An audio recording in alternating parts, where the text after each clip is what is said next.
बहुत पुरानी बात है, हिमालय में प्रसिद्ध मानस नाम की झील थी। वहाँ पर कई पशु पक्षियों के साथ ही हंसों का एक झुंड भी रहता था।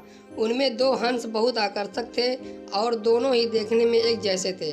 लेकिन उनमें से एक राजा था और दूसरा सेनापति। राजा का नाम था धृतराष्ट्र और सेनापति का नाम था सुखमुखा। झील का नज़ारा बादलों के बीच में स्वर्ग जैसा प्रतीत होता था। उन समय झील पर और उसमें रहने वाले हंसों की प्रसिद्धि वहां आने जाने वाले पर्यटकों के साथ विदेश में फैल गई थी। वहां का गुणगान कई कवियों ने अपनी कविताओं में किया, जिससे प्रभावित होकर वाराणसी के राजा को यह नज़ारा देखने की इच्छा हुई। राजा ने अपने राज्य में बिल्कुल वैसी ही झील का निर्माण करवाया और वहां पर कई प्रकार के सुंदर और आकर्षक फूलों के पौधों के साथ ही स्वादिष्ट फलों के पेड़ लगवाए। साथ ही विभिन्न प्रजाति के पशु पक्षियों की देखभाल और उनकी सुरक्षा की व्यवस्था का आदेश भी दिया।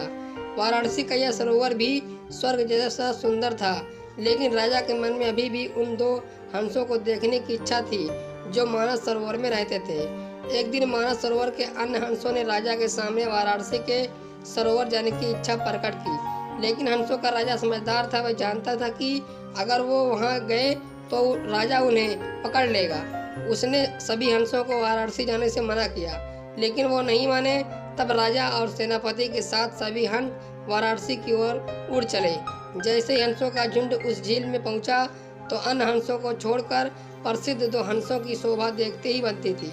सोने की तरह चमकती उनकी चोंच, सोने की तरह ही नजर आते उनके पैर और बादलों में भी ज्यादा सफेद उनके पंख हर किसी को अपनी ओर आकर्षित कर रहे थे। हंसों के पहुंचने की खबर राजा को दी गई।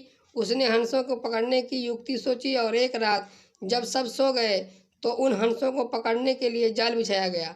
अगले दिन जब हंसों का राजा जागा और भ्रमण पर निकला तो वह जाल में फंस गया।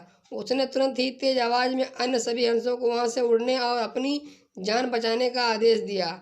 अन्य सभी हंस उड़ गए, लेकिन उनका सेनापति सुमुखा अपने स्वामी को फंसा देखकर उसे बचाने के लिए वहीं रुक गया।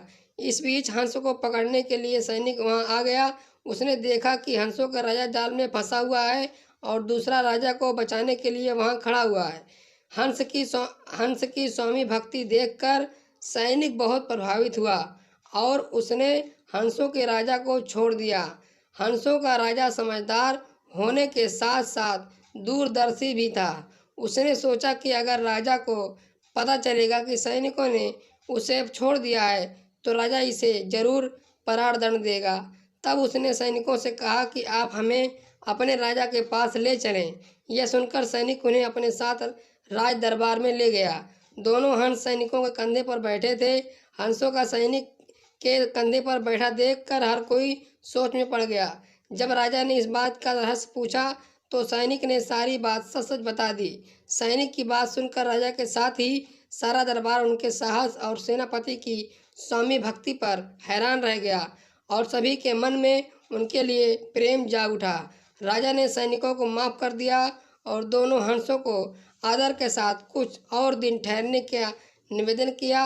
हंस ने राजा का निवेदन स्वीकार किया और कुछ दिन वहां रुककर वापस मानस झील चले गए। इससे यह शिक्षा मिलती है कि समय कैसा भी हो, दोस्त का साथ नहीं छोड़ना चाहिए। दोस्त के साथ दोस्त ही काम आ सकता है। दोस्तों, वीडियो को लाइक करें, चैनल को सब्सक्राइब करें और कमेंट में क्या किस टॉपिक पर वीडियो चाहिए बताएं ज़रूर।